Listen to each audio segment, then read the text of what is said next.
Bismillahirrahmanirrahim. Assalomu alaykum barchaga, hurmatli akalar, hurmatli ukalar. Bugun sizlar bilan birgalikda bitta katta muammoga yechim topamiz, xudo xolasa. Ya'ni dasturlashni o'rganayotgan paytda, dasturlash bilan ishlayotgan paytda bizda qiyin matematik funksiyalar, mana bunaqa algoritmlar bilan ishlashga to'g'ri kelib qoladi. Misol uchun aytaylik, mana shu formula deylik. Mana misol uchun bosamiz. Mana shu formulani yechimini biz bilmaymiz. Misol uchun yechishni bilmaymiz, qo'limizdan kelmaydi. Lekin dasturlash bo'yicha o'rganishimiz kerak. Mana shunaqa muammo kelib qoldi. Mana shunga hal qilishimiz kerak. Mana shunday vaziyatlarda nima qilamiz? Bunga qanday yechim bersak bo'ladi? Mana misol uchun mana n barobar n plus 4 pastda n plus 1 taqsimda. Mana shuni yechimi mana misol uchun. Mana shunday vaziyatlarda nima qilsak bo'ladi? Mana shuni nima qilishimiz kerak? Tak, mana shuni ham mayli rasmga olaylik. Tak, mana rasmga qo'yamiz. Mana shunday muammolarga to'g'ri kelsak, bularni yechishning yo'li bor. Osongina yo'li bor, tartibi bor, boshqasi bor. Shuning uchun bundan xavotir qilmasak bo'ladi. Buning uchun biz nima qilamiz? Aytaylik, Google ga kirib olamiz. Tak, Google ga kirib oldik. Kirib olganimizdan keyin mana bu yerga, mana yuqoriga yozamiz. Symbolabni bosamiz. Mana Symbolab Math Solver. Ochamiz mana shu saytimizni. Bu saytimizda registratsiyadan o'tsak juda ham yaxshi, o'tmasak ham bo'laveradi, farqi yo'q. Endi mana bu yerda bizda nimalar bor?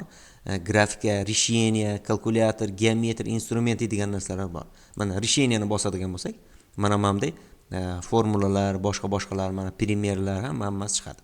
Aytaylik, bizda o'sha berilgan formulani, ya'ni o'sha muammoni rasmi bor. Mana bu fotosurat belgisini bosamiz va mana olamizda openni bosamiz mana. Oldik. Endi mana buni katta qilishimiz kerak mana. Mana shu joydan katta qilamiz mana. Va mana bu strelkani bosamiz, pastdagi strelkani. Mana ketdi уже. Ozgina kutamiz, bunga решение beryapti mana. Mana o'sha misolimizni oladi.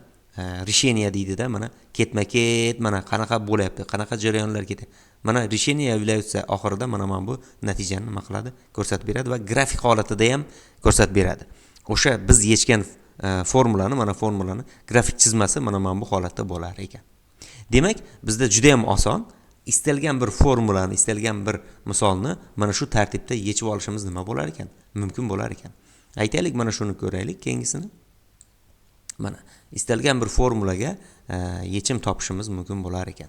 Matematikadan qiynaladiganlar bunga bemalol mana shundan foydalansa bo'ladi. Symbolab. Mana shagi решение, mana ko'radigan bo'lsak, primeri, misol uchun hammasini nima qilishimiz kerak? Показать больше, mana bosadigan bo'lsak, hammasini ko'rib olib, mana shu tartibda, mana добавьте числа. Mana shu tartibda yechim topib ishlashimiz mumkin bo'lar ekan. Demak, mana shu foydali bo'lgan saytni ko'rsatib o'tmoqchi edim. Istalgan bir formulalar orqali funksiyalar, mana misol uchun men bu yerda o'zimiz yasab ham funksiyalarni o'zimiz yasab ham misollar qo'yib, mana shunda yechishimiz ham mumkin bo'ladi. Agar tushunadigan bo'lsak, tushunmaydigan bo'lsak, o'sha rasmini tashlasak ham bu yerda o'zi yechim topib beradi. Demak, bugun ko'rib o'tmoqchi bo'lgan narsamiz mana shunday iborat edi. Keyingi videolarda yana xudo xolasa foydali narsalarni ko'rishga harakat qilamiz. Hozircha xayr, sog' bo'ling, salomat bo'ling.